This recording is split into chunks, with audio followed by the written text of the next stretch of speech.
Please pray with me. Lord, take me where you want me to go. Let me meet who you want me to meet. Tell me what you want me to say, and please keep me out of your way. Amen. Please be seated.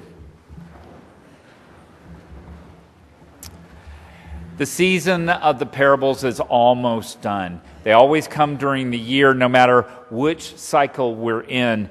And I'm so glad that we have the opportunity to explore this one today. Parable, the word parable, is translated from the Greek to mean the place beside. But in the Hebrew, it translates to the word riddle. I love that. Think of parables as riddles. A parable is an earthly story with a heavenly meaning. A parable is a brief story that is true to life, comparing the point of commonality between two unlike things, given for the purpose of teaching a spiritual truth. Now, if that sounds like I lifted it out of Webster's dictionary, I did. Jesus used, you see, familiar examples to lead our minds towards a heavenly concept, something important beyond the surface meaning.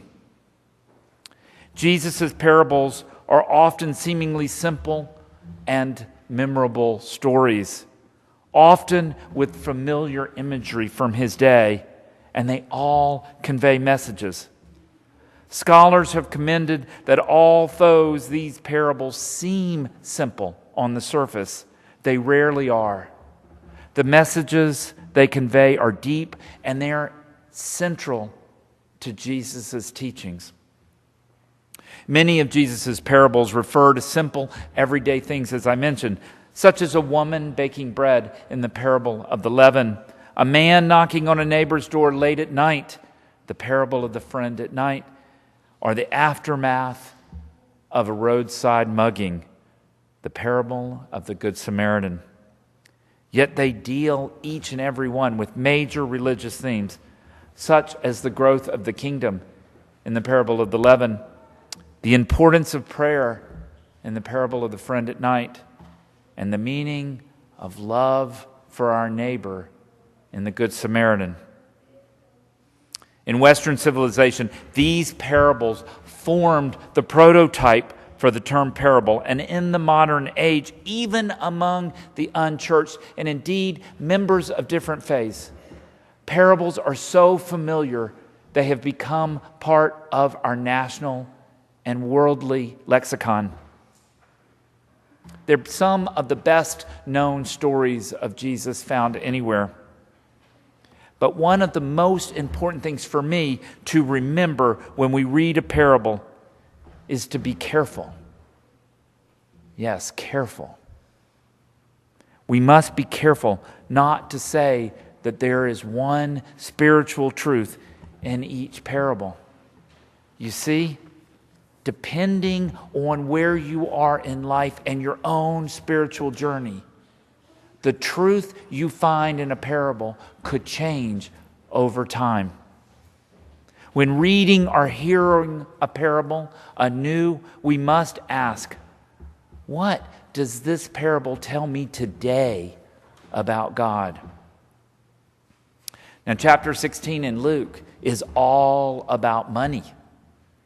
2 of the 11 parables out of 39 talk about money, and 2 of them are found right here.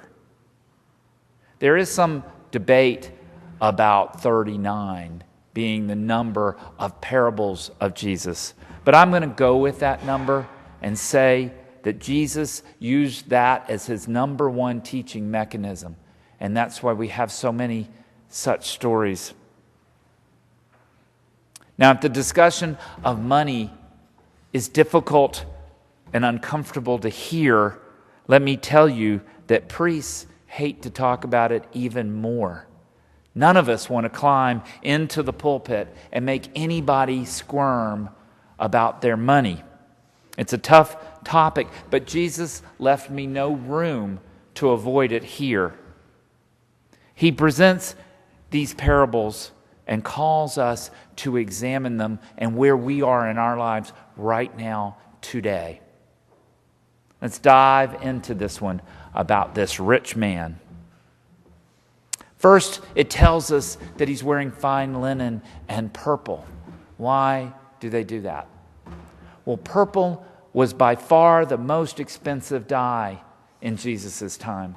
It came from mollusk, which meant you had to dive to get it. And it took so many to make even the smallest amount of dye. So only truly rich people or royalty could afford cloth dyed purple. Now we hear about this story about this man named Lazarus, the opposite of the rich man. Truly someone down on his luck. Now this is not Lazarus that Jesus will soon rise from the dead. Lazarus was a common name in Jesus' time. It's another person. And in fact, the name Lazarus is the only proper name found in any of those 39 parables. And yet we find it in 2. He's sitting outside that gate in the dirt, covered with sores, and dogs are licking them. This rich man knows Lazarus. He walks past him countless times as he comes and goes at that gate. The rich man is not particularly evil. There's nothing wrong, you see, with success. It's just how this man dealt with his success and how he was able to walk past Lazarus time and time and time again without extending any help to him whatsoever. I want to explain about parables. You should not look at them like they're some kind of documentary. This is not a photograph that we are to inspect with a magnifying glass. It's not a video. It's not something that we can define the way we do with our modern technology. Think of this more like a portrait you see on a wall. Something painted by an artist's eye, close to what the original was, but not exact. This parable provokes thought without giving any answers to the questions that it raises for all of us today. The only point, if you will, of the story for me is the reversal of the two's situation. Like the coming kingdom will be a reversal for our present world situation. Lazarus goes from being pitied, sitting in the dirt with sores, to standing next to Abraham, the highest, most honored position there is. And this rich man, well, we know where we find him, don't we?